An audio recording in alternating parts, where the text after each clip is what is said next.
Thank you, Director Wray. It doesn't always get a lot of media coverage, but there's been a lot of hostility against churches and religious organization at alarming rates over the last few years.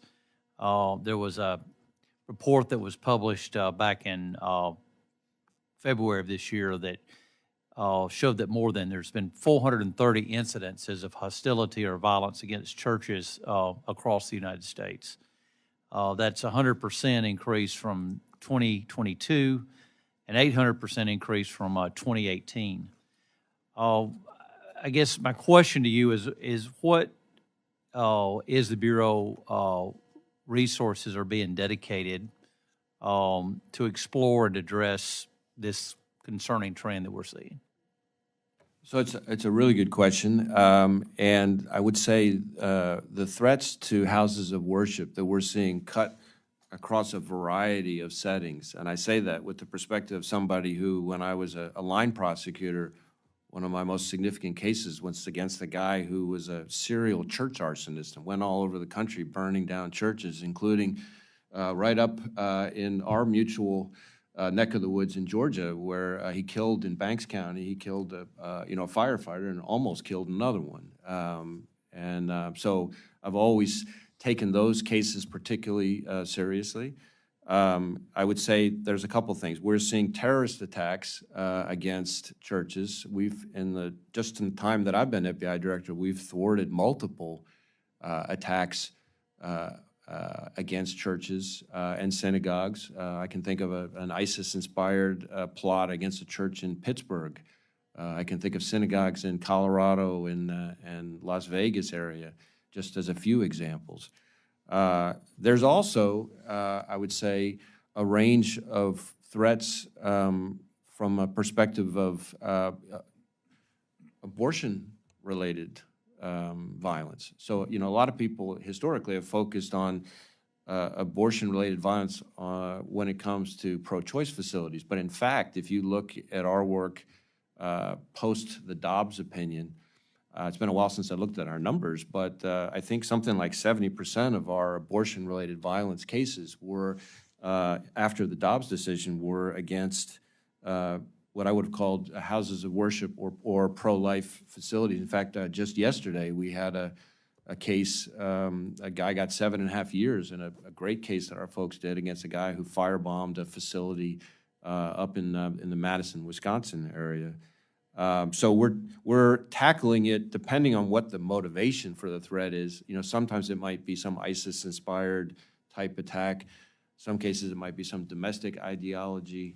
In some cases, it might be something else altogether. So in addition to our investigative work and working with state and local law enforcement on that, we are also, in every field office, I find that there's a whole lot of outreach and engagement with houses of worship in that area so that the folks in those houses of worship know who to contact,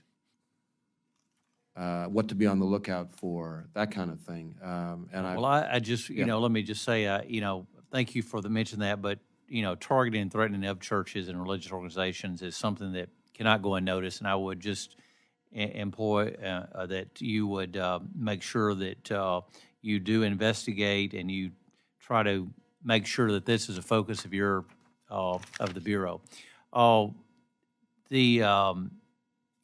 The names Phoenix, Holly, Harriet, Christopher X, Hill, they're names that were given to the DC-5.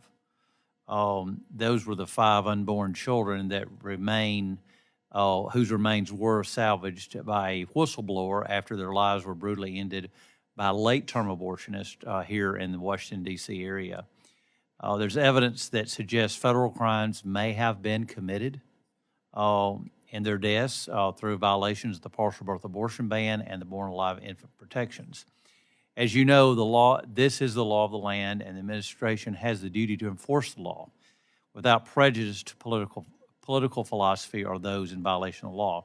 Instead of seeking justice for these babies or answers to whether federal crimes are committed, I'm concerned that some in the administration have decided to weaponize the FBI and its resources against pro-life Americans by investigating and arresting individuals for the FACE Act violations. Is the Bureau aware of the DC-5 case? And if so, is the Bureau investigating the DC-5 case? As I sit here right now, I'm not familiar with the specific case. I can follow up with our folks on that. I will tell you, when it comes to FACE Act enforcement more generally, we've used that authority in both directions. In fact, I know that we had a case not that long ago where we secured FACE Act and conspiracy indictments against 4 individuals who were invoking the Jane's Revenge movement and who targeted pro-life facilities in their area. So we don't care which side of the abortion issue you're on. There's a right way and a wrong way to express your passionate views, but violence and threats against facilities is not it. And then we'll go after it no matter which side somebody's Yeah, on. well, I'd like to get your commitment to use funds to investigate this DC-5 case. Well, I'm happy to find out where we are with that. Like I said, I'm not familiar with the specific case, but we obviously want to make sure that if there's any properly predicated investigation we can conduct, that we do. If you could get back with us and let us know what y'all are doing on that. Thank you. Thank you. I yield back. Let me do a little polling here.